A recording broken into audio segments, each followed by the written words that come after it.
হ্যাঁ বন্ধুরা, বেরিয়ে পড়েছিলাম বিকালবেলা সুস্বাদু চায়ের খোঁজে। আর খুঁজতে খুঁজতে এসে পড়েছিলাম ভাই এই দোকানে। আর এই দোকানের নাম ছিল চায় পে মস্তি।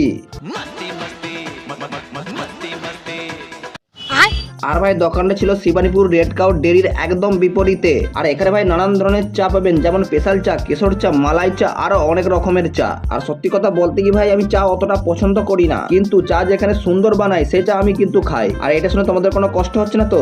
আর হলেই তাতে আমার কি। যাই হোক, ছাড়ো ওইসব ফালতু কথা, চলো এবার চা খাওয়া যাক। আর প্রথমে আমরা নর্মাল চাটা 3 কাপ নিলাম, যার দাম ছিল মাত্র 30 টাকা। আর এখানে ভাই আইপিএল খেলা দেখতে দেখতে চা খাচ্ছিল, আর তারপরেই ভাই আমি চায়ে চুমুক দিলাম। আর সত্যি কথা বলতে কি ভাই, আমার চাটা খারাপ লাগেনি। অন্যান্য জায়গায় অনেক চা খেয়েছি, সেই সব জায়গার চায়ের তুলনায় ভাই এই চা ছিল অনেক অনেক গুণে বেটার। আর ভাই এখানে এই মাটির টাটিগুলোকে দেখেই বুঝতে পারছো যে এখানে মানুষ কি পরিমাণে চা খেতে আসে।